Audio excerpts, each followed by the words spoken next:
오늘 우리는 많은 분들이 궁금해하시고 또 걱정하시는 주제, 바로 한국의 노인 빈곤 문제에 대해 깊이 있게 이야기해 보려 합니다.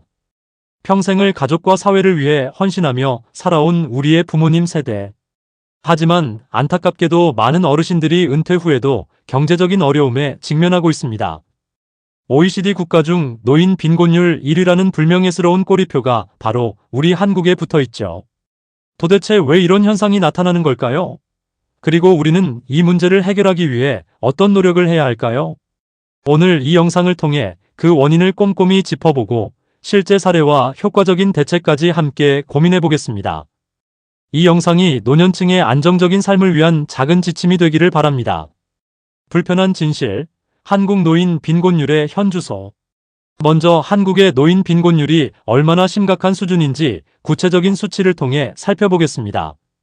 2022년 통계청 발표에 따르면 한국의 65세 이상 노인 인구 중 상대적 빈곤율은 39.3%에 달합니다. 이는 OECD 평균인 14.2%의 약 3배에 가까운 수치입니다. 즉, 노인 10명 중 4명 가까이가 빈곤 상태에 있다는 뜻이죠. 정말 충격적인 수치가 아닐 수 없습니다. 그렇다면 다른 선진국들은 어떨까요? 예를 들어 아이슬란드는 3.1%, 프랑스는 4.4%, 독일은 10.6% 등 대부분의 선진국들이 한국보다 훨씬 낮은 노인 빈곤율을 보이고 있습니다.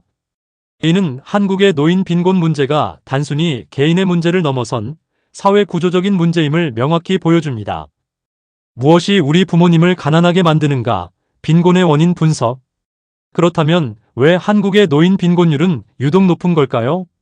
여러 복합적인 요인이 작용하지만 가장 핵심적인 원인들을 짚어보겠습니다. 첫째, 불안정한 노후 소득원입니다.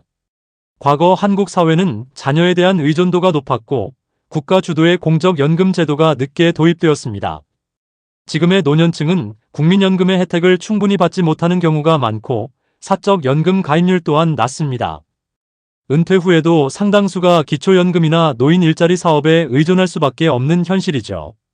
둘째, 높은 주거비 부담입니다.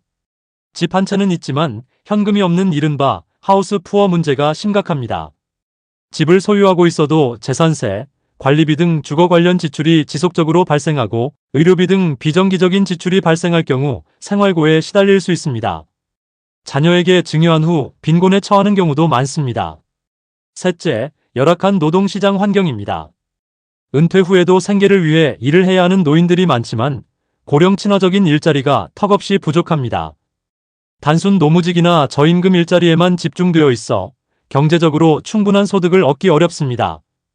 또한 젊은 층과의 경쟁에서 밀려나기도 쉽습니다. 넷째, 빠르게 진행되는 고령화 속도입니다. 한국은 전 세계에서 유례 없이 빠른 속도로 고령화가 진행되고 있습니다. 사회가 노령화되는 속도에 비해 노인 복지 시스템이나 사회 안전망이 그 속도를 따라가지 못하고 있습니다. 다섯째, 가족 부양 기능의 약화입니다. 과거에는 자녀가 부모를 부양하는 것이 당연시되었지만 핵가족화와 가치관 변화로 인해 가족의 부양 기능이 점차 약화되고 있습니다. 이로 인해 경제적 어려움을 겪는 노인들이 늘어나고 있습니다.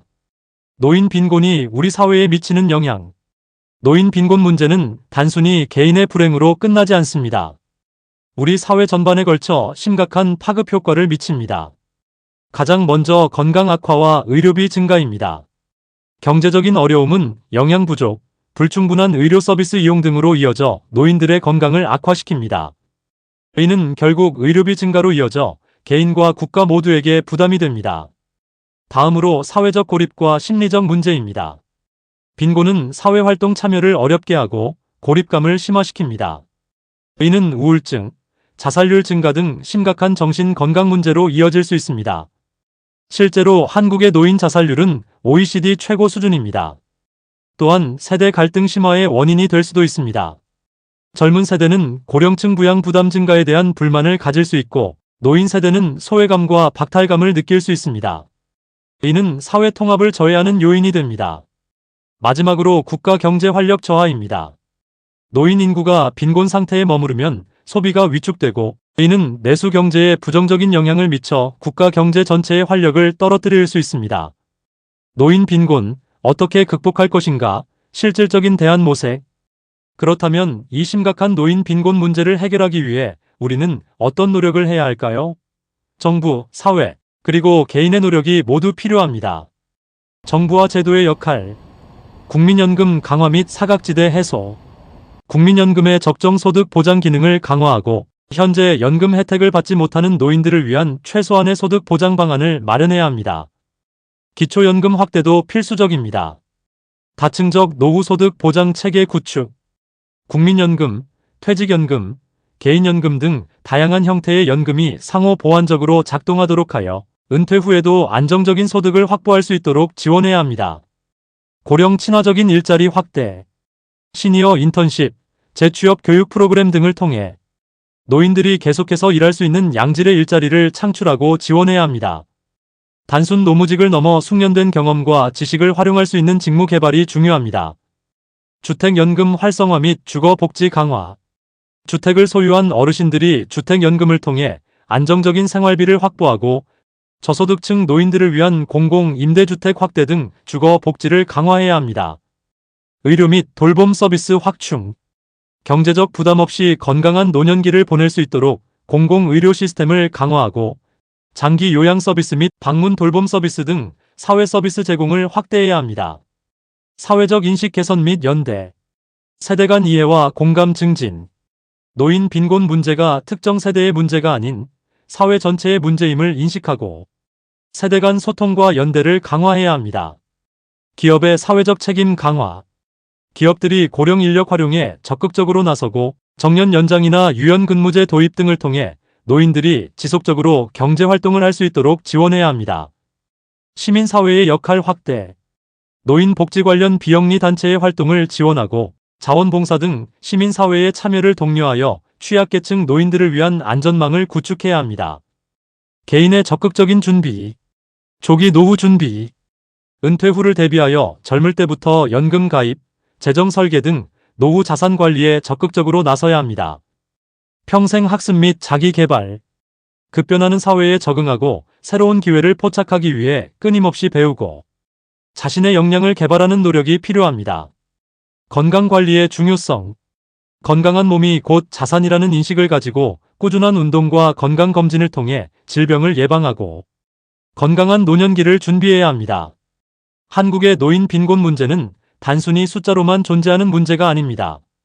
우리 부모님들의 고통, 그리고 우리 사회의 미래를 좌우하는 매우 중요한 과제입니다. 이 문제는 정부나 특정 집단만의 노력으로는 해결하기 어렵습니다. 정부의 정책, 기업의 책임, 시민사회의 연대, 그리고 우리 개개인의 적극적인 준비가 한데 어우러질 때 비로소 우리는 노인 빈곤이라는 높은 벽을 넘어설 수 있을 것입니다. 오늘 이 영상이 한국 노인 빈곤 문제에 대한 이해를 높이고 더 나아가 모두가 행복하고 존엄한 노년기를 보낼 수 있는 사회를 만드는데 작은 보탬이 되기를 진심으로 바랍니다.